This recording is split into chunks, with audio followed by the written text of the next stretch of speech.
வணக்கம் நண்பர்களே.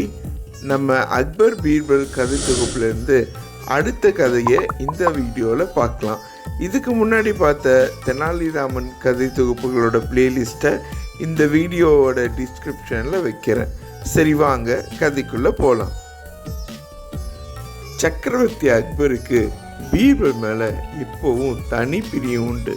அதை பார்த்து தர்பாரில் இருக்கிற பல பேருக்கு பீர்பல் மேலே பொறாமையாக இருக்கும். அவர்களில் ஒருத்தர் தான் அரண்மனை வைத்தியரான ஹக்கீம் ஜாலிம் கானும். வைத்தியரும் பீர்பல் மேலே பொறாமை கொண்ட மற்றவர்களும் பீர்பலை சிக்கலில் ஆழ்த்துறதுக்கு ஒரு நல்ல சந்தர்ப்பத்தை எதிர்பார்த்து காத்துட்டு இருந்தாங்க. ஒரு நாள் அக்பருக்கு கடுமையான காய்ச்சல் ஏற்பட்டுச்சு. உடனே அரண்மனை வைத்தியர் ஜாலிம் கான அவசரமாக வரவழைச்சாங்க. அவர் பரபரப்பாக அரண்மனைக்குள்ளே நுழையும் போது பீர்பல் மேலே பொறாமை வச்சிருந்த மற்றவங்க வைத்தியரை வழிமறிச்சாங்க. வழியை விடுங்க, சக்கரவர்த்திக்கு உடம்பு சரியில்லை, நான் அவரை உடனே பார்க்கணும் அப்படின்னு சொன்னார் ஜாலிம்கன். நீங்கள் சக்கரவர்த்தியை பார்க்க போகிறீங்கிறனால தான் உங்களை நாங்கள் அவசரமாக பார்க்க வந்திருக்கோம் அப்படின்னு சொன்னாங்க. அவங்க பீர்பலை காலை வாரி விடுறதுக்கு ஒரு அருமையான வாய்ப்பு உங்களுக்கு கிடைச்சிருக்கு அப்படின்னு சொன்னாங்க. பீர்பலை படுகொலியில் தள்ளுறதுக்கு எதுவும் செய்யறதுக்கு நான் தயார், உடனே சொல்லுங்க அப்படின்னு சொன்னாரு ஜாலிம் கான். சுற்றி இருந்தவங்கள வயதான ஒருத்தர் ஜாலிம் கான் காதில் ஏதோ ஓத அதை கேட்டதும் ஜாலிம் கான் உற்சாகத்தில் துள்ளி குதிச்சாரு. தனக்கு யோசனை கூறியவங்களுக்கு நன்றி சொன்னதுக்கப்புறம் அக்பரை பார்க்கறதுக்கு போனார். அக்பர் தன்னோட அறையில் தலைவரை கம்பளிகளால் போர்த்தி ஏதோ முனகிட்டு இருந்தார். ஜாலிம் கான் அக்பரை கவனமாக சோதிச்சார். அவருக்கு ஏற்பட்டிருக்கிறது சாதாரண காய்ச்சல்னு தெரிஞ்சாலும் ரொம்ப நேரம் அவரை சோதிச்சு பார்க்குற மாதிரி நடித்தார். அப்புறம் கொஞ்சம் கவலைப்படுற மாதிரி பாசாங்கு பண்ணார். அப்புறம் அக்பரிடம், பிரபு, உங்களுக்கு வந்திருக்கிறது விஷக்காய்ச்சல், அதுக்கு மருந்து எங்கிட்ட இருக்கு, ஆனால் அதை காளை மாட்டோட பாலோட கலந்து சாப்பிட்டா தான் சீக்கிரம் குணமாகும் அப்படின்னு சொன்னார். காளை மாட்டின் பாலா என்று வியப்போட கேட்டார் அக்பர். பால் தரும் காளை மாடுகளும் இருக்கின்றன பிரபு, ஆனால் அவற்றை கண்டுபிடிக்கிறது ரொம்ப கஷ்டம் அப்படின்னு சொன்னார் ஜாலிம் கான். யார் அதை கண்டுபிடிக்கிறது அப்படின்னு அக்பர் கேட்க, ஏன் பிரபு, நம்ம பீர்பல் ரொம்ப புத்திசாலி தானே, அவரால் முடியாத காரியம் ஏதாவது இருக்கா அப்படின்னு சொன்னார் ஜாலிம் கான். பீர்பலால் மட்டும் பால் தரும் காளை மாட்டை எப்படி கண்டுபிடிக்க முடியும் அப்படின்னு அக்பர் சந்தேகத்தோடு கேட்க, அத்தகைய காளை மாட்டை இந்த உலகத்தில் யாராவது கண்டுபிடிக்க முடியும்னா அது பீர்பலால் மட்டும்தான் முடியும் அப்படின்னு சொன்னார் ஜாலிம் கான். பிரபு, நீங்கள் ஒரு வாரம் ஓய்வெடுங்க, இந்த மருந்தை ஒரு நாளைக்கு 4 முறை காளை மாட்டோட பாலில் கலக்கி சாப்பிடுங்க, நீங்கள் சீக்கிரம் குணமாயிருவீங்க அப்படின்னு சொல்லிட்டு மருந்தை கொடுத்துட்டு போயிட்டாரு ஜாலிம் கான். உடனே பீர்பாலும் அக்பர் முன் வரவழைக்கப்பட்டார். எப்படி இருக்கிறீங்க பிரபு அப்படின்னு பீர்பால் கேட்க, நீ தான் பார்க்குறியே பீர்பால், எனக்கு கடுமையான காய்ச்சல், வைத்தியர் மருந்து தந்திருக்காரு, ஆனால் இதை காளை மாட்டோட பாலில் கலந்து சாப்பிட்ணும் அப்படின்னு சொன்னார் அப்படின்னாரு அக்பர். காளை மாட்டோட பாலா என்று வியப்போட கேட்ட பீர்பல், காளை மாடு பால் தரும்னு எந்த மடைய சொன்னா அப்படின்னு கேட்டார். ஏன், நம்ம வைத்தியர் ஜாலிம் கான் தான் சொன்னார், அதுவும் ஒருவனால் தான் காளை மாட்டோட பாலை கொண்டு வர வைக்க முடியும் அப்படின்னு உறுதியாக சொன்னார் அப்படின்னாரு அக்பர். அப்படி ஒன்று ஜாலிம் கான் சொன்னாரா அப்படின்னு பீர்பல் கேட்டார். அதுக்கு அக்பரும் ஆமாம் அப்படின்னு சொன்னார். தன்னை சிக்கலில் ஆழ்த்தி அவமானப்பட வைக்கிறதுக்கு தான் ஜாலிம் கான் இப்படி ஒரு சூழ்ச்சி பண்ணியிருக்காரு அப்படிங்கிறது பீர்பலுக்கு உடனே தெரிஞ்சிருச்சு. பீர்பல் வீட்டுக்கு போகிற வழியெல்லாம் அதை பற்றியே யோசிச்சுட்டு இருந்தார். விரைவிலேயே அவர் மனதில் ஒரு அருமையான யோசனை வந்துச்சு. உடனே வீட்டுக்கு போன பீர்பல் தன் புத்திசாலி மகளை கூப்பிட்டு அரண்மனையில் நடந்தது கூறி சிக்கல்ல இருந்து தப்பிக்கிறதுக்கு ஒரு யோசனை பண்ணியிருக்கேன், அதோட திட்டத்தை உன்னை பற்றி தான் நிறைவேற்ற போகிறேன் அப்படின்னு சொன்னார். அது என்ன திட்டம் அந்த சிக்கல்ல இருந்து பீர்பல் தப்பிச்சாரா, காளை மாட்டோட பாலை கொண்டு வந்து கொடுத்தாரா அப்படிங்கிறத நம்ம அடுத்த வீடியோவில் பார்க்கலாம். இது வரைக்கும் நம்ம சேனலை சப்ஸ்கிரைப் பண்ணாதவங்க சப்ஸ்கிரைப் பண்ணிக்கோங்க. நான் உங்களை அடுத்த வீடியோவில் பார்க்குறேன். நன்றி. போன வீடியோவில் ஜாலிம் கான் பீர்பலை ஒரு சிக்கலில் சிக்க வச்சுட்டாரு. அதுலேருந்து எப்படி தப்பிக்கலாம் அப்படின்னு சொல்லி பீர்பல் யோசிச்சுட்டு அதுக்கான வழியும் கண்டுபிடிச்சி அவரோட மகள் மூலமாக அதை செயல்படுத்தலான்னு திட்டம் போட்டாருன்னு பார்த்தோம். இப்போ அதோட தொடர்ச்சியை பார்க்கலாம். பீர்பல் தன்னோட மகள்கிட்ட அந்த திட்டத்தை சொன்னதுக்கப்புறம் அவரோட மகளும் கட்டாயம் சேரம்பா அப்படின்னு சொல்லி சொன்னாங்க. அந்த ஜாலிம் கானுக்கு உங்கள் மேலே அவ்வளோ பொறாமையா அப்படின்னு மகள் கேட்க, அவருக்கு மட்டும் இல்லை இன்னும் பலருக்கு பொறாமை இருக்கட்டும், நான் நீ சொன்னபடி இன்றிரவே செய் அப்படின்னு சொல்லி சொன்னாரு பீர்பல். நடு இரவும் வந்துச்சு. பீர்பலோட மக தன்னோட தோழி ஒருத்தியும் கூட்டிட்டு ஆத்தங்கரைக்கு போனான். அக்பரோட அரண்மனைக்கு அருகில் இருக்கிற படித்துறையே அவ தேர்ந்தெடுத்தா. தன்னோட கொண்டு வந்திருந்த துணிகளை எல்லாம் ஆற்றுல அலசி துவைக்க தொடங்கினான். அக்பரோட படுக்கை அறைக்கு ரொம்ப பக்கத்தில் தான் அந்த படித்துறை இருந்துச்சு. அதனால அவரோட மகன் அந்த துணிகளை எல்லாம் ஓங்கி ஓங்கி படியில் சத்தமாக வர அளவுக்கு துவைச்சா. நடுராத்திரியில் படியில் துணியை அடித்து துவைச்ச சத்தம் ரொம்ப உரக்க கேட்டுச்சு. அது போதான்னு கூட வந்த தோழியும் சத்தமாக சிரித்து பேசிக்கிட்டே இருந்தா. அந்த சத்தத்தில் அக்பரோட தூக்கம் கலைஞ்சிருச்சு. நடுராத்திரியில் யார் இப்படி சத்தம் போடுறது அப்படின்னு கோபத்தோடவே அக்பர் எந்திரிச்சு உடனே ஒரு காவல்காரனை அனுப்பினார். காவல்காரனும் யார் அப்படி சத்தம் போட்டு சிரிக்கிறது அப்படின்னு பார்க்கறதுக்காக அரண்மனை விட்டு வெளியே வந்தான்.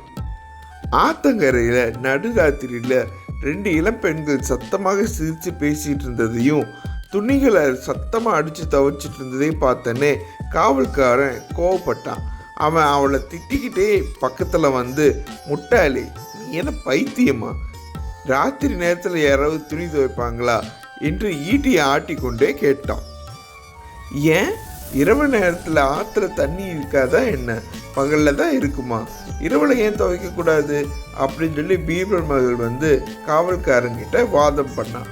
உனக்கு அறிவு இல்லையா, பக்கத்தில் சக்கரவர்த்தியோட மாளிகை இருக்குது, பாவம் உன்னால் அவர் தூக்கம் கலைஞ்சிருச்சு, நீ உடனே இங்கேருந்து போயிடு அப்படின்னு சொல்லி சொன்னான் காவல்காரன். நான் இங்கேருந்து போயிட்டா துணிகளை யார் துவைக்கிறது, நீ துவைப்பியா அப்படின்னு சொல்லி கேட்டா பீர்பலோட பொண்ணு.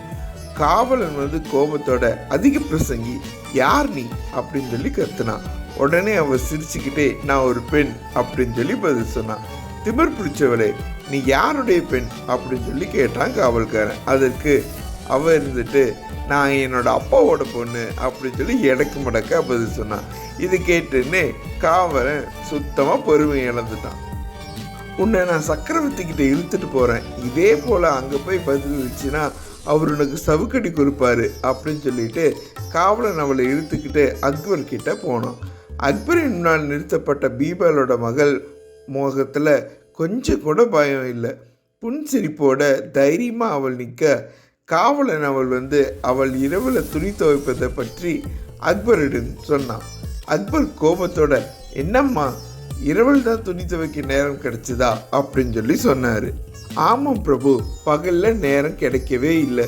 இன்னைக்கு சாயந்தரம் தான் எங்கள் அப்பாவுக்கு பிரசவ வலி ஏற்பட்டு ஒரு குழந்தையும் பிறந்துச்சு. இருவருக்கும் வேண்டிய பணிவிடைகள்லாம் செஞ்சுட்டு துணி துவைக்கிறதுக்கு இப்போ தான் வந்தேன் அப்படின்னு சொல்லி சொன்னான். என்ன உளர்ற என்றாரு அக்பர் கோபத்தோட. நான் உளரவில்லை பிரபு, உண்மையை தான் சொல்கிறேன் அப்படின்னு சொல்லி சொன்னா பீர்பலோட பொண்ணு. முட்டாளே, மறுபடியும் பைத்தியம் மாதிரி உளராத, உன் அம்மாவுக்கு தான் குழந்தை பிறந்ததுன்னு சரியா சொல்லு அப்படின்னு சீர்னாரு அக்பர். இல்லை பிரபு, என் அப்பாவுக்கு தான் குழந்தை பிறந்துச்சு அப்படின்னு நான் சொன்னதையே திரும்ப திரும்ப சொன்னா பீர்பலோட பொண்ணு. உனக்கு என்ன பைத்தியமா, உன் அப்பாவுக்கு எப்படி குழந்தை பிறக்கும் அப்படின்னு எரிமலை மாதிரி வெடிக்க ஆரம்பிச்சிட்டாரு அக்பர். இதுல கோபப்படுறதுக்கு என்ன இருக்கு பிரபு, காளை மாடுனால பால் கொடுக்க முடியும்னா ஒரு ஆணால குழந்தையை பெற்றெடுக்க முடியாதா என்ன அப்படின்னு பீர்பலோட பொண்ணு கேட்டோன்னே அக்பருக்கு சுரீர்னு உரைச்சிது. உடனே அவருக்கு விளங்கிடுச்சு, அவரோட கோபமும் குறைஞ்சிருச்சு. பெண்ணே, நீ என்ன பீர்பாலோட பொண்ணா அப்படின்னு சொல்லி அக்பர் கேட்டார். அதற்கு ஆமாம் பிரபு, நான் பீர்பாலோட பொண்ணே தான் அப்படின்னு சொல்லி சொன்னா அவ. பீர்பலை தவிர யாருக்கு இப்படியெல்லாம் யோசனை வரும்? பெண்ணே, பீர்பலை வீணா காளை மாட்டோட பாலை தேடி அலைய வேணாம்னு சொல்லு, அதுக்கான பதிலை நீயே கொடுத்துட்டதாகவும் சொல்லு அப்படின்னு சொல்லிட்டு அக்பர் பொற்காசுகள் நிறைஞ்ச ஒரு பைய அவளுக்கு பரிசா கொடுத்தாரு. அதை வாங்கிக்கிட்ட அவரை வணங்கிட்டு அரண்மனை விட்டு வெளியேறினான். அவ போனதுக்கப்புறம் அக்பர் தனக்குத்தானே நினச்சிக்கிட்டாரு, ச்சே, இந்த ஜாலிம் கண் பீர்பலை சிக்க வைக்கிறதுக்காக வேணும்னே காளை மாட்டோட பாலை கொண்டு வர சொல்லி என்னையும் முட்டாளாக்கிட்டானே, ஒரு பொண்ணோட முன்னாடி இப்படி மூக்கு ஓடப்பட்டது தான் மிச்சம் அப்படின்னு அவருக்கு கோபமாக வந்துச்சு. அடுத்த நாள் காலையில் ஜாலிம் கண் தன் வாழ்நாளில் கேட்டிராத வார்த்தைகளால் அக்பர் கிட்ட வந்து திட்டு வாங்கி கட்டிக்கிட்டாரு. அடுத்த கதைக்குள்ள போலாம். சக்கரவர்த்தி அக்பர் அரசவை சேர்ந்த சில பிரமுகர்களோட நந்தவனத்தை சுற்றி வலம் வந்துட்டு இருந்தாரு. அவரோட பீர்பலும் இருந்தார். நந்தவனத்தில் மலர்ந்திருந்த ரோஜா பூக்களை பார்த்து பரவசமான அக்பர், ஆஹா, இந்த பூமியில் ஒரு சொர்க்கம்னு ஒன்று இருக்குன்னா அது இந்த நந்தவனம் தான் அப்படின்னு சொல்லி சொன்னார். ஆம் பிரபு, நீங்கள் சொல்கிறது சரிதான் அப்படின்னு சொல்லி எல்லாரும் ஆமோதிக்க பீர்பல் மட்டும் மௌனமாக இருந்தார். அதை கவனித்த அக்பர், பீர்பல், சற்று முன்னாடி நான் கூறியதில் உங்களுக்கு உடன்பாடு இல்லையா அப்படின்னு சொல்லி கேட்டார்.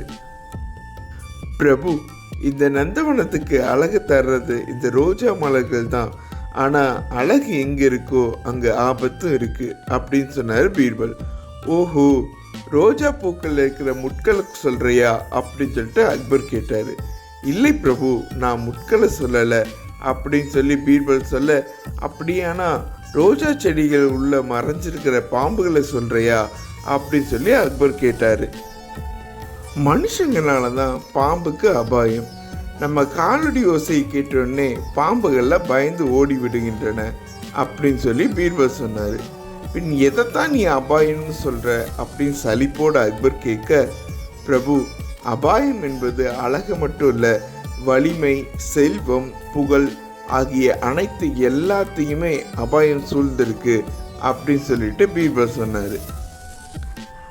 தாங்கள் பாரதத்தின் மிக வலிமை பொருந்திய மிக புகழ் பெற்ற சகல செல்வங்களையும் ஒருங்க பெற்ற சக்கரவர்த்தி. ஆனால் மேற்கூறிய விஷயங்கள்னால அண்டை ராஜ்யத்து மன்னர்கள் தாங்கள் மேலே ரொம்ப பொறாமை கொண்டிருக்காங்க. தங்களை வீழ்த்தி வெற்றி வாகை சூட சதித்திட்டம் தீட்டினிட்டே இருக்காங்க அப்படின்னு சொல்லி பீர்பல் சொன்னார். அதனால்தான் பூலோக சொர்க்கம்னு ஒன்று இருப்பதை நான் எண்ணவே இல்லை அப்படின்னு சொன்னார் பீர்பல். பீர்பலோட சொற்கள் அக்பரை சிந்திக்க தூண்டுச்சு. மறுநாள் சபையில் அக்பர், திடீர்னு ஒருவனாம் அபாயம் சூழ்ந்தா அவனுடைய தற்காப்புக்காக பயன்படுத்துகிற சிறந்த ஆயுதம் எது அப்படின்னு சொல்லி சபையோர்களை பார்த்து ஒரு கேள்வி கேட்டார். அக்பர் கேட்ட கேள்விக்கு வாள் அப்படின்னு சொல்லிட்டு பதில் சொன்னார் ஒருத்தர். அதுக்கு இல்லைன்னு மறுத்த பீர்பல், சில சமயங்களில் வாள் பிடித்த கரங்கள் செயலற்று போவதுண்டு அப்படின்னு சொல்லி சொன்னார். அப்படின்னா எதிரி மீது தொலைவிலிருந்து குறிப்பார்த்து ஈட்டியை வீசுவதன் மூலமாக அபாயத்திலிருந்து தப்பிக்கலாம் அப்படின்னு சொன்னார் இன்னொருத்தர். பதட்டத்தில் ஈட்டியோட குறி தப்பினா அது பயன்படாது அப்படின்னு சொன்னார் பீர்பல். சரிதான், வாள், ஈட்டி அப்படின்னு எந்த ஆயுதமே சரியில்லைனா எதுதான் அபாயத்தில் பயன்படும் அப்படின்னு அக்பர் கேட்க, சூழ்நிலைக்கு ஏற்றவாறு சிந்தித்து செயல்படும் நம்மளோட அறிவே சிறந்த ஆயுதம் அப்படின்னு சொன்னார் பீர்பல். இதெல்லாம் வெறும் பிதற்றல். நீ ஆபத்தில் சிக்கி கொள்ளும்போது உன் மூளை எப்படி வேலை செய்யுதுன்னு நானும் பார்க்குறேன் அப்படின்னு அக்பர் பீர்பலை கிண்டல் செய்ய, அக்பரோட சேர்ந்து சபையில் இருந்த எல்லாரும் பீர்பலை கிண்டல் பண்ணாங்க. சமயம் வரும்போது நான் சொன்னது உண்மைன்னு நீங்களே தெரிஞ்சுக்குவீங்க அப்படின்னு சொல்லி பீர்பல் அதுக்கு பதிலடி கொடுத்தாரு. மறுநாள் அக்பர் சில பிரபுகளோட நதிக்கரை பக்கமாக உழவிக்கிட்டு இருந்தார். அப்போ பீர்பலும் கூட இருந்தார். அப்போ ஒரே கூச்சலும் குழப்பமா மக்கள் அங்கேயும் இங்கேயும் தலை தெரிச்சு ஓடிட்டு இருந்தாங்க. சக்கரவர்த்தியை பார்த்த அவங்க ஓடி வந்து, பிரபு, ஆபத்து, அபாயம், பட்டத்து யானைக்கு திடீர்னு மதம் பிடிச்சிருச்சு, அது இந்த பக்கம் தான் ஓடி வந்துட்டு இருக்கு, நீங்க ஓடிடுங்க அப்படின்னு சொல்லி கூச்சலிட்டாங்க. அவங்க சொல்லி முடிப்பதற்குள்ள தொலைவில் இருந்த மத யானை பக்கத்தில் ஓடி வர்றது தெரிஞ்சது. உடனே அக்பர் தன்னோட இடுப்புல இருந்து வாளை உருவ கூட இருந்த எல்லாரும் தங்களோட வாழ்க்கையில எடுத்துக்கிட்டாங்க. ஆனா மதம் பிடிச்ச யானைய வாளை கொண்டு சமாளிக்க முடியாது அப்படின்னு உணர்ந்ததும் அவங்க திக்பிரம பிடிச்ச மாதிரி சிலையா மாறி அதே இடத்துல நின்றுட்டாங்க. தன்னை பெரிய ஆபத்து எதிர்நோக்கி வந்துட்டு இருக்கு அப்படிங்கிறத அக்பரும் உணர்ந்தாரு. வாள்னாலேயோ ஈட்டினாலேயோ யானையை ஒன்றும் செய்ய முடியாது அப்படிங்கிறது அவங்களுக்கு அப்புறம்தான் புரிஞ்சுது. ஆனால் கோழையை போல பயந்து ஓடுறதுக்கும் அவரோட தன்மானம் இடம் தரல. எல்லாரும் என்ன செய்யறதுன்னு தெரியாம செயலற்று நிற்க பீர்பல் சட்டுன்னு அங்கிருந்து ஒரு பூனையை பிடிச்சு யானையோட முதுகுல வீசி எறிஞ்சாரு. யானையோட முதுகுல விழுந்ததுனால பூனை மிரண்டுச்சு. தன்னோட நகங்களால் யானையை புரண்ட ஆரம்பிச்சிருச்சு. வழி பொறுக்க முடியாத யானை தன்னோட தும்பிக்கையினால் பூனையை பிடிக்கிறதுக்கு முயற்சி பண்ணுச்சு. அது தப்பிச்சு கீழே இறங்கி ஓடிச்சு. யானையோட கோபம் முழுவதும் பூனையின் பக்கம் திரும்ப அது பூனையை துரத்தி கொண்டே எதிர் திசையில நோக்கி ஓட ஆரம்பிச்சது. தன்னோட பருத்த உடலை தூக்கிட்டு யானையினால வேகமா ஓட முடியல. போக்கு காட்டி கொண்டு ஓடின பூனை சாலையோர புதர்களில் போய் மறைஞ்சிருச்சு. யானை புதர்களுக்குள்ள புகுந்து அதை தேடிச்சு. இப்படி யானையோட கவனம் திசை திரும்ப அக்பரும் மற்றவர்களும் யானையிடம் சிக்காம உயிர் தப்பிச்சாங்க. சற்று நேரம் சிலையா நின்ற அக்பர் திரும்ப தெளிவடைஞ்சதுக்கு அப்புறம் பீர்பலை கட்டி தழுவிட்டாரு. பீர்பல், சபாஷ், அறிவுதான் சிறந்த ஆயுதம் அப்படிங்கிறத நீ நிரூபிச்சிட்ட. சூழ்நிலைக்கு ஏற்றவாறு மூளை பயன்படுத்தி சிந்திச்சு செயல்படுவதே சாலச் சிறந்தது அப்படிங்கிற உண்மை எங்களுக்கு புரிஞ்சிச்சு. நீ அதை புரிய வச்சுட்ட. நீ சொன்னதான் சரி. உன்னை போல அறிவாளி அருகில் இருந்தா எந்த ஆபத்தையும் எதிர்கொள்ளலாம் அப்படின்னு சொல்லி பீர்பலை மனசார பாராட்டினாரு. அது ஒரு குளிர்காலம். அக்பரும் பீர்பாலும் உட்காந்து பேசிட்டு இருந்தாங்க. குளிர் அதிகமாக இருந்ததால் ரெண்டு பேரும் சால்வி இறுக்கமாக பூத்திக்கிட்டு பேசிகிட்டு இருந்தாங்க. அப்படியும் குளிர் அக்பரை ரொம்ப வாட்டிகிட்டு இருந்துச்சு. அக்பர் பீர்பாலை பார்த்து, பீர்பல், இந்த குளிரின் கொடுமையை பார்த்தீங்களா? எதிரிகளுக்கு அஞ்சாத நெஞ்சம் இருந்தும் இந்த குளிருக்கு அஞ்சாமல் இருக்க முடியல. இந்த குளிரை பொருட்படுத்தாமல் யமுனை ஆற்றுல ஒரு இரவு முழுக்க இடுப்பளவு தண்ணீரை யாரால் நிற்க இயலும்? அப்படி நின்னா அவங்களுக்கு 1000 பொற்காசுகள் பரிசாக கொடுக்கலாம் அப்படின்னு சொல்லி சொன்னார். அரசே, சிங்கத்தோட முடியை கூட கொண்டு வந்துடலாம். ஆனால் நடுங்கும் குளிரில் இரவு முழுவதும் ஆற்றில் நிற்கிறங்கிறது சாதாரண காரியமா அப்படின்னு சொல்லி சொன்னார் பீர்பல். யமுனை ஆற்றுல குளிர்ந்த நீர் நிற்பதற்கு எந்தவித திறமையும் தேவையில்லை. மன உறுதி இருந்தாலே போதும். நாடு முழுதும் இந்த செய்தியை அறிவிக்க சொல்லுங்க. பணத்து மேலே ஆசைப்பட்டுட்டு நிறைய பேர் பங்கு பெற வருவாங்க. அதில் யார் வெற்றி பெறுறாங்கன்னு பார்க்கலாம் அப்படின்னு சொன்னார் அக்பர். அரசரோட ஆணை நாடெங்கும் அறிவிக்கப்பட்டுச்சு. அடுத்த நாளே ஒரு இளைஞன் அரசிடம் வந்து, அரசே, யமுனை நதியில் இடுப்பளவு தண்ணீரில் இரவு முழுதும் நிற்கிறதுக்கு நான் தயாராக இருக்கேன் அப்படின்னு சொல்லி சொன்னான். அக்பர் அந்த இளைஞனை வியப்பாக பார்த்து, இன்று இரவே போட்டிக்கு தயாராகு அப்படின்னு சொல்லி சொன்னார். இளைஞனும் போட்டிக்கு தயாரானா. நடுங்குளிரில் நிற்கிறது சாதாரண விஷயம் இல்லையே அப்படின்னு நினச்ச அக்பர் அந்த இளைஞனை கண்காணிப்பதற்காக 2 காவலாளியை நியமித்தார். அன்னைக்கு இரவு அவன் யமுனை ஆற்றில் இறங்கினான். இடுப்பளவு தண்ணி இருக்கிற இடத்துல போய் நின்றுக்கிட்டான். உடல் முழுவதும் நடுங்குச்சு. குளிர் ரொம்ப வாட்டுச்சு. அவனால் தாக்கு பிடிக்கவே முடியல. ஆனால் பரிசாக கிடைக்க போகிற 1000 பொற்காசுகளை நினச்சி பார்த்தான். புது தெம்பு வந்துச்சு அவனுக்கு. இரவு முழுதும் கண் விழிச்சு நின்றுக்கிட்டு இருந்தான். பொழுதும் விடுந்துச்சு. வெயில் அவனோட உடம்புல பட உடம்புல சீரான வெப்பநிலை வந்துச்சு. 1000 பொற்காசுகளை பெற போகிறோம் அப்படிங்கிற மகிழ்ச்சியில் ஆற்றை விட்டு வெளியே வந்தான். அவனோட காவலாளிக மன்னர்கிட்ட அவனை கொண்டு போனாங்க. இரவு முழுவதும் இளைஞன் வந்து தண்ணிக்குள்ளே நின்றதா அந்த காவலாளிகள் அக்பர் கிட்ட சொன்னாங்க. அக்பருக்கோ அது ரொம்ப வியப்பாக இருந்துச்சு. இளைஞனே, நான் உன்னோட மன உறுதியை பாராட்டுறேன். அந்த இரவில் கடும் குளிரில் நீ தண்ணிக்குள்ளே எப்படி இருந்த? அப்படி நிற்கும்போது உனக்கு ஏதாவது எந்த வகையாவது துணையாக இருந்துச்சா அப்படின்னு சொல்லி கேட்டார். அந்த இளைஞனும் ரொம்ப அப்பாவியாக, அரசே, அரண்மனை மேலே மாடத்தில் எரிஞ்சிட்டு இருந்த ஒரு சிறிய விளக்கோட ஒளி பார்த்துக்கிட்டே இருந்தேன். அதை பார்த்துக்கிட்டே அந்த இரவு பொழுது நான் கழிச்சிட்டேன் அப்படின்னு சொல்லி சொன்னான். இளைஞனே, அதானே பார்த்தேன். நடுங்கும் குளிரில் தண்ணீருக்குள்ளே எப்படி உன்னால் இருக்க முடிஞ்சதுன்னு எனக்கு இப்போதான் புரியுது.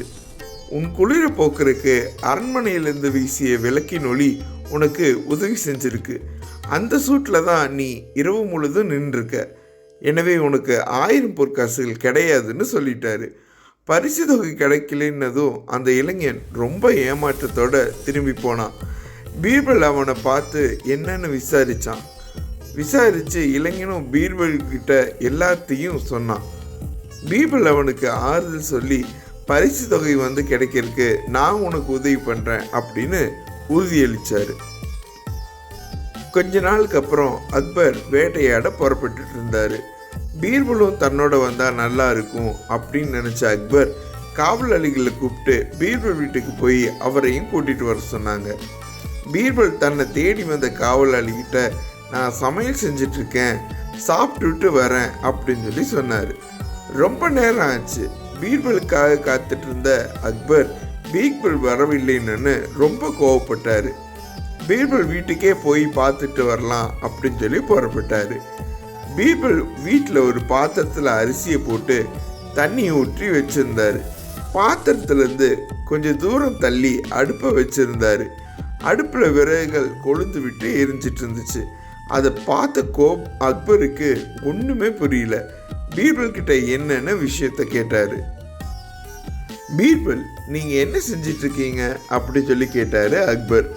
அரசே, நான் சமையல் செஞ்சிட்ருக்கேன் அப்படின்னு சொல்லி சொன்னார் பீர்பல். உங்களுக்கு என்ன மூளை குழம்பிருச்சா? பாத்திரம் ஒரு பக்கம் இருக்குது, அடுப்பு ஒரு பக்கம் இருக்குது, அதில் எப்படி சோறு வேகும் அப்படின்னு அக்பர் கோபத்தோடு கேட்டார். அரசே, நிச்சயமாக சோறு வேகும். யமுனை ஆற்றுல தண்ணியில் இருந்தவனுக்கு அரண்மனையில் இருந்த வெளிச்சத்தோட வெளிச்சம் சூட தந்திருக்கும் போது ரொம்ப பக்கத்தில் இருக்கிற அடுப்பில் ஏற்படுற சூடு அரிசி பாத்திரத்தில் பட்டும் சோறு வெந்து விடாமல் போகுமா என்ன அப்படி சொல்லி கேட்டார் பீர்பல்.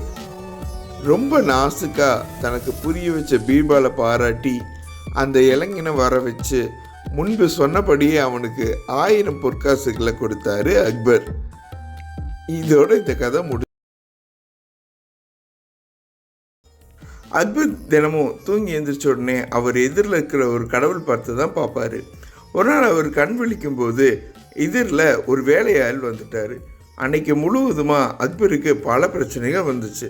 எல்லாம் அந்த வேலையாள் முகத்தில் முடிச்சதுனால தான் அப்படின்னு சொல்லிட்டு அக்பர் அந்த வேலையால் தூக்கில் போடுறதுக்கு உத்தரவிட்டுட்டார். இந்த விஷயம் எப்படியோ பீர்பலோட காதுக்கு போக பீர்பல் மன்னர்கிட்ட வந்து அவனை ஏன் தூக்கில் போடுறீங்க அப்படின்னு சொல்லிட்டு கோபமாக கேட்டார். அதுக்கு அக்பர், இவனோட முகத்தில் விழிச்சனால தான் இன்னைக்கு ஏகப்பட்ட பிரச்சனை வந்துச்சு. இவனுடைய முகம் ரொம்ப குணமானது அப்படின்னு சொல்லி சொன்னார். இது கேட்டனே பீர்பலுக்கு பயங்கரமாக சிரிப்பு வந்துடுச்சு.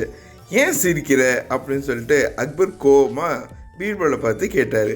அதுக்கு பீர்பல், நீங்கள் அவனோட முகத்தில் விழிச்சதுனால உங்களுக்கு பிரச்சனைகள் மட்டும்தான் வந்துச்சு. ஆனால் அவன் எப்படி இருந்தாலும் உங்கள் முகத்தில் தானே முழிச்சிருப்பான். அவனுக்கு உயிரே போக போகுது. அப்போ யாரோட முகம் அபசகமானது அப்படின்னு சொல்லிட்டு நினச்சேன், சிரித்தேன் அப்படின்னு சொல்லி சொன்னார் பீர்பல். பீர்பல் சொன்னதை கேட்ட அக்பர் தன் பண்ணது தப்பு அப்படின்னு சொல்லிட்டு உணர்ந்தார். அந்த நிமிஷமே அந்த வேலையால் விடுதலை செய்ய சொல்லி உத்தரவிட்டார். என்ன நண்பர்களே, இந்த கதை உங்களுக்கு பிடிச்சிருந்ததுன்னா இந்த கதையை லைக் பண்ணுங்கள், உங்கள் ஃப்ரெண்ட்ஸ் கூட ஷேர் பண்ணுங்கள். நம்ம சேனலை சப்ஸ்கிரைப் பண்ணாதவங்க சப்ஸ்கிரைப் பண்ணுங்கள். இது மாதிரி ஒரு நல்ல கதையில் உங்களை அடுத்த வீடியோவில் சந்திக்கிறேன். நன்றி.